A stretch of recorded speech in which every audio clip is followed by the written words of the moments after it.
If Texas A&M goes 9-3 in year one under head coach Mike Elko, he's going to win Coach of the Year in the conference. You are Locked On Aggies, your daily podcast on the Texas A&M Aggies. Part of the Locked On Podcast Network, your team every day.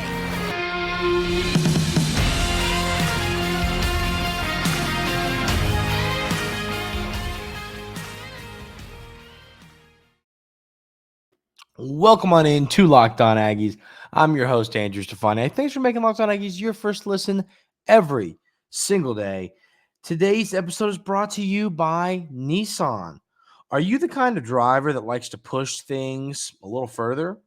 Ever wonder what adventure could be around the next corner? Take the Nissan Rogue, Nissan Pathfinder, or Nissan Armada and go find your next big adventure. Check them all out today at nissanusa.com. So, an article came out from 24/7 Sports, and I'm going to read the blurb from it, and we're going to kind of talk about thoughts on it if we think this is true. So, what they kind of did was they, did a way too early projection of SEC records and how teams might do in the SEC this year, and they had Texas A&M going 6-2 in SEC play. So let's read through the blurb they wrote about it first and then get into it and talk about thoughts here. So it says, conference finish, 6-2, three-way tie for fourth. Why?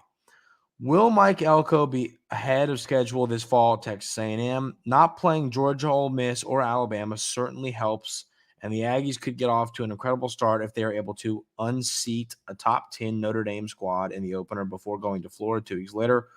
One of our most darling projections within the SEC this spring. We're projecting Texas A&M to catch fire after September and win 7 of its final 8 games to finish top 20th nationally. Elko for SEC Coach of the Year. Anyone? ? So, when you pull up the schedule, I think if I'm reading into this correctly, that means that they think that Texas A&M is going to lose at Florida. If they lose at Florida, you would be – I think they think that Texas A&M is going to start the year 1-2 with losses to – now, they could win the Notre Dame game. I think that's what they're getting at. But start the year 1-2 with loss to Notre Dame, win over McNeese, loss to Florida. So you're 1-2. You beat Bowling Green 2-2, beat Arkansas 3-2, beat Missouri 4-2, beat Mississippi State 5-2, lose to LSU 5-3, and then I think win out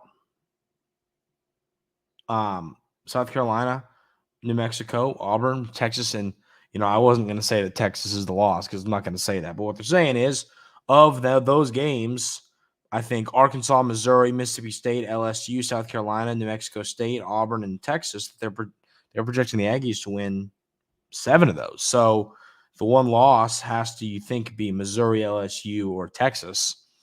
But, we've talked about it, how I think and exactly what they said in the blurb, you are not playing, Ole Miss, Georgia, or Alabama. You don't have to face those teams. You don't have to go against these crazy. I know Alabama's kind of in a transition period right now with Saban retiring and bringing in DeBoer, but they're at an interesting point right now. But still, yes, you're happy you don't have to play Alabama, and I think that winning 9 games is possible. We've talked about, and a lot of this, once again, I think a lot of people are quick to say, well, Texas A&M's not going to overachieve. We hear this every year. I see people say that all the time. That's just the reality of what people expect from Texas A&M football now, after kind of what it's done over years and years, underachieving with the talent under Coach Fisher. But I think that what people continue, and it's something I harp on all the time here at Locked On Aggies, I think people need to understand this schedule and how when I say simple, That is a relative term because, once again, this is an SEC schedule. There's no such thing as simple, but there is, it can be easier, I guess is what I'm getting at. And I think this schedule is easier than a lot of other SEC schedules. I always say it, but I mean, look at Florida's schedule and be thankful. So, that's why I think 8-4, in all honesty, should be the target. 7-5, I think, is a little bit of a disappointment, and then 9-3 is overachieving. And some might say, well, 8-4, yeah, they win whatever and whatever last year, 7-6 last year. Well, I mean, yes, you're right. You're right. I get that. The point is, once again, as 24/7 Sports Brad Crawford had to say, this schedule is so manageable. It is so manageable. Your 4 most challenging games are all at home. Notre Dame, Missouri, LSU, Texas. All 4 of those games are at Kyle Field. So you steal a couple of those, that means that, your 8 games should be winnable. You steal one you're not supposed to take care of. 9-3 is right there. You steal 2 you're not supposed to. Maybe LSU or Missouri is kind of a little bit overrated, and you win both of those. Like, these things can happen. One of those 4 teams, Notre Dame, LSU, Missouri, and Texas, one of those 4 will be overrated. That's just the reality. It's going to happen. So, and then, when it comes to the Coach of the Year stuff, I think if Coach Elko goes 6-2 in conference this year and finishes this season 9-3, you can. I'll tell you, I think he's going to win the SEC Coach of the Year. Unless DeBoer takes Bama to the national championship, I guess. I'm trying to think, like, what else could happen. Are there any other first-year coaches? Yeah, Mississippi State guy. Is that it? But what I'm getting at here is, I think that DeBoer could win it if he takes Alabama to do something special in his first year. But I just don't know if I see that happening. I think that's the route to you like you said, you kind of get on a heater, you win 7 of your last 8, and who does that loss come to? If I had to pick of those teams, I would say that the best team of those final 8 games is Texas. So winning that game is going to be tough. It's a good football team. But, the fact that they think that Texas A&M is going to beat, go 2-3 in Missouri, LSU, and Texas says a lot. Really. So 24/7 Sports is high on this team, and that's great to see. I think the media nationally is pretty happy with what Texas A&M did portal-wise, and it's hard not to be. The problem on the roster they fixed with the portal. They brought in talent. They brought in, depth and a mix of depth and talent, and that is what you needed to do. So, for those that I do think that 9-3 is 100% on the table without a doubt in my mind, based on the schedule. If you had to play Georgia and Alabama and Ole Miss instead of Florida, Arkansas, and South Carolina, we'd be talking a lot different about this season. But that's the reality of the cards you've been dealt here. You have a manageable schedule. Take advantage of it. Win 9 games. Get some momentum. Continue to recruit at a high level. Develop players at a high level and do something crazy here. So that's my thoughts there. I do think that SEC Coach of the Year, if Coach Elko does this, if he goes 9-3, like I said, I think the only thing that could happen is like Mississippi State randomly winning 8 games, or Alabama going 11-1 and making the playoff. And that's what could happen to make Coach Elko not Coach of the Year. If he goes 9-3, I think he has a legit chance to win Coach of the Year, which would be awesome. It'd be cool for recruiting and saying, hey, look what we're building here. Come on, be a part of this. Let's go. It's going to be awesome.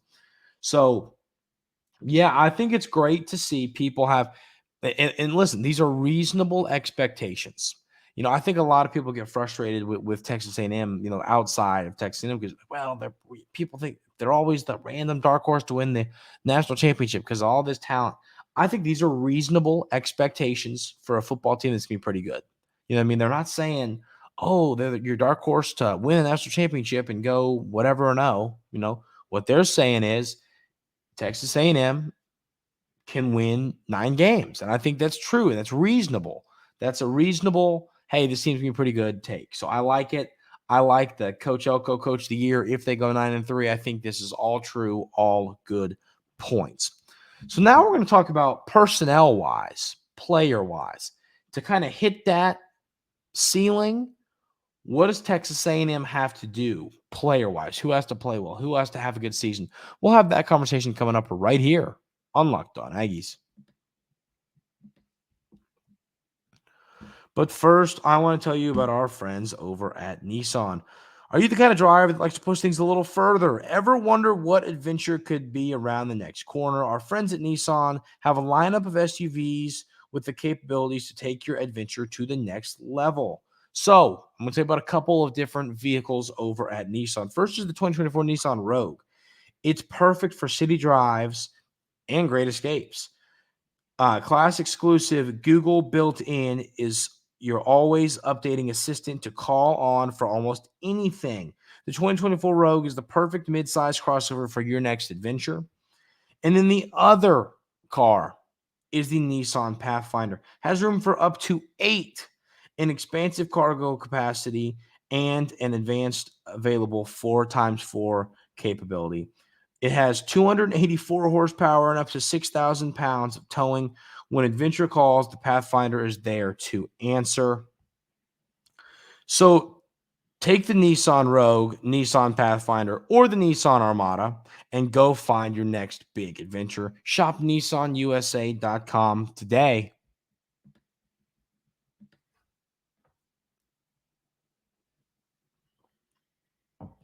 So, personnel-wise, what has to happen for Texas A&M to kind of reach this ceiling of 9-3, potentially 10-2, more than likely 9-3? What has to happen? And to me, number one thing is Conner Weigman needs to have an elite season. I think he can do it.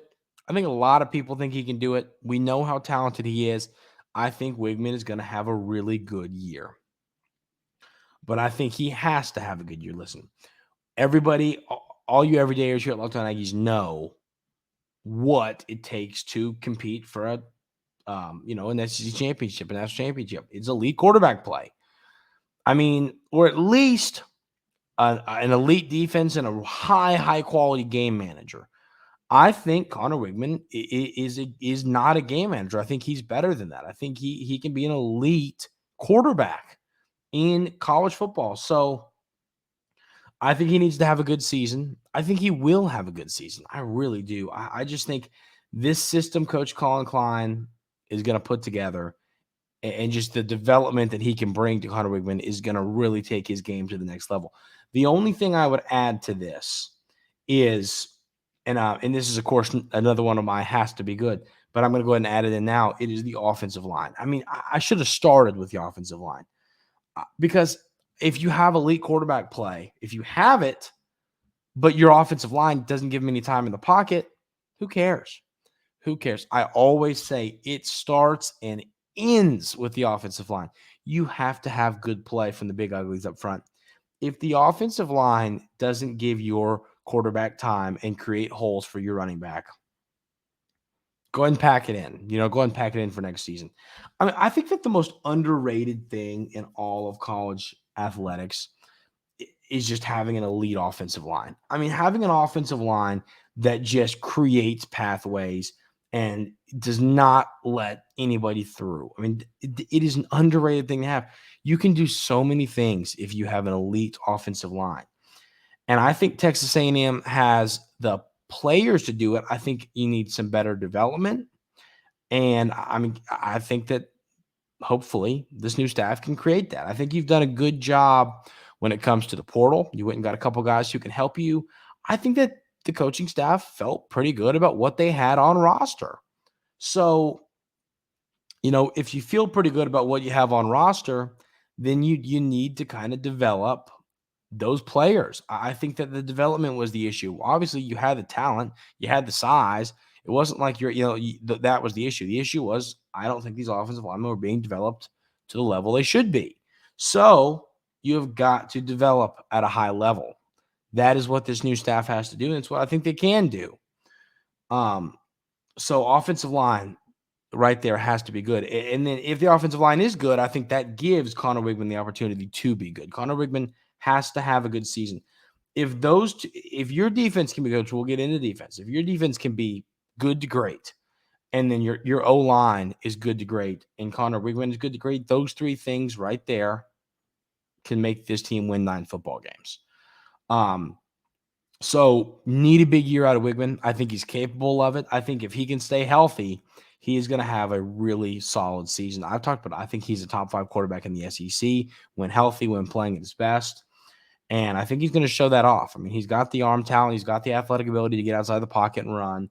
If Texas A&M could keep their starting quarterback healthy for an entire season, it would be the best thing to ever happen. I think that you could see that happen with better offensive line play. I think Conner Weigman needs to be smart when he runs, slide, don't take big hits. But a big year from Conner, I think, could lead to 9 wins for Texas A&M. The next thing I have is the defensive line repeat as the most with the most sacks in the SEC again. Top 10 sacks in college football. I mean, you just have to be really good up front in this league. The secondary obviously is going to be the question mark of this defense. Is the secondary going to be good? I think if the secondary is better and your defensive line takes a step in the right direction, then that right there can help you hit this 9-3 ceiling. Hopefully Nick Scorton can bring double-digit sacks with him. And then you've already got a ton of guys up front that you were on the roster last year that can give you a ton of sacks. So I think that, I assume that the secondary is going to be better. I think we all do. I think we all feel good about the secondary. We think these new players are going to really – I mean, you got, Terry Bussey and Des Ricks and Donovan Saunders and Will Lee. I mean, you've got all of these talented players coming in. On top of talent you already had on the roster, you should have a really good secondary. That's the reality here. You should have a really good secondary. If Texas A&M does have a really good secondary, I think you are putting yourself in a position to, compete on have an elite defense. So, those are back-to-back here. D-line, repeat with the most sacks in the SEC, and then the secondary needs to be much improved. I think if those two things can go hand in hand, if this secondary can take that step forward from what we saw last year, and the defensive line can, in all honesty, just kind of do what it did last year again and have a whole bunch of sacks, this defense can be great. I feel good about linebacker play. I feel really good about linebacker play. So if this D-line can just do it again, and this secondary can be better, this defense can be great. The next thing I have here is a wide receiver to step up, whether it's Moose, whether it's Janae Walker, whether it's Noah Thomas, whether it's one of the transfers, whether it's a young guy, whether it's somebody on the roster, whoever it is, someone step up as this wide receiver one. I think that, I think Moose can have a great year. I think we all know how good he is. What happened last year is just beyond me. I don't know. It still makes zero sense, but I think that Moose could have a really good season. And then you add on top of that, I think that Janae Walker could have a great year. I think both of those guys could really step up and be the guy. So, but someone's going to have to step up because, an elite quarterback – I do think that with mediocre receivers and elite quarterback, you can still have a solid offense. But if you could have good receivers and an elite quarterback, you put yourself in a position to have a really good offense. So, listen, Texas A&M is in a position to be great on both sides of the football. So the last thing that has to happen for Texas A&M to go 9-3 is I think Coach Klein has to be great. I've talked up Coach Klein a ton. I think he's going to be elite. I think he's going to be an incredible play caller. I think he's going to be a quarterback whisperer. I think he's going to develop talent, all that.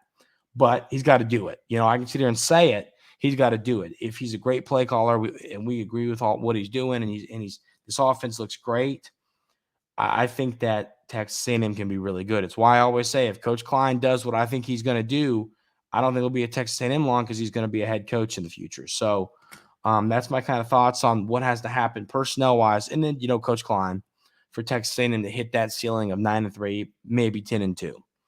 And that is what you have to do to make that happen. The Texas A&M basketball team loses to South Carolina. Is the season over? We're going to have that conversation coming up right here on Locked On Aggies. But first, I want to tell you about our friends over at FanDuel. Get buckets with your first bet on FanDuel, America's #1 sportsbook. Because right now, new customers get $150 in bonus bets with any winning $5 bet. That's $150 if your bet wins. Bet on all of your favorite NBA players and teams with quick bets, live same-game parlays, exclusive props, and a ton more. Football season's over, but we're in the middle of NBA basketball. March Madness is coming up, and then you got baseball coming back. So there is so much fun stuff to bet on right now over at FanDuel. You got to go check them out. Just visit FanDuel.com/lockedon and shoot your shot. FanDuel, official sportsbook partner of the NBA and the Locked On Podcast Network. So, when it comes to this basketball team, I'm to throw it away, forget it happened, and let's move on to next year. Kind of take here. You lose 70-68 to South Carolina at home. You're down a lot. You come back a little bit. I think what's frustrating to me, in all honesty, was that final play. Or not final play, but the play that gave South Carolina, Texas A&M scores to tie the game at 68 apiece. South Carolina comes down and just has a literal wide open layup to take the lead. I get that somebody got lost. That happens. It's not like they're like, yeah, we'll leave that guy open. Somebody got lost. But, how do you let that happen? How does that happen? When you are fighting for your season, you are one defensive stop away from staying alive in the race to be in the NCAA tournament, and you let that happen. I just don't understand it. Once again, the shooting, 11.8% from three. Are you kidding? 11%? That is just awful. 38.6% from the field. That's not ever going to get it done. Now, believe it or not, 22 of 25 from the free throw line. We will take that all day long. Texas A&M has only 4 turnovers. Think about that. You only turn the basketball over 4 times in an entire basketball game. That is incredible. And they just weren't able to really take advantage. They did what they had to do. They valued possessions that they didn't turn the basketball over. They just struggled to score the ball. Once again, I need to get more in tune with, the records. I think, and correct me if I'm wrong on this, basketball, fans, let me know in the comments. If Texas A&M were to go 3-0 in these next 3 games, I think that with some help, they have a chance. So, listen, tomorrow we'll preview the upcoming game. Is it Ole Miss? Let me pull up who it is now. I already forget. But we'll preview that game on tomorrow. Let me see. Georgia. At Georgia, Mississippi State at home, then at Ole Miss. So we'll preview that Georgia game tomorrow. But, if you lose that one, we're done. It's packing in. We're not going to be talking about basketball here on the show anymore because there's no reason. They're not going to make the tournament. We're not going to sit here and talk about the NIT. So, that's my frustration. How does that guy get wide open? A. B, how do you continually shoot so bad from the field? And I'll add this. I think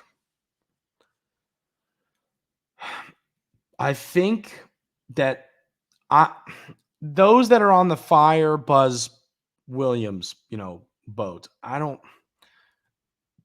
know if I'm there yet. I'm going to give him another season. If he's bad next season, I can get behind it. But I think that I really do trust in Coach Williams in the future. The other thing I want to add is you just got to go get some dudes that can shoot. I mean, like what's like Wade? What are we shooting as a team from three now?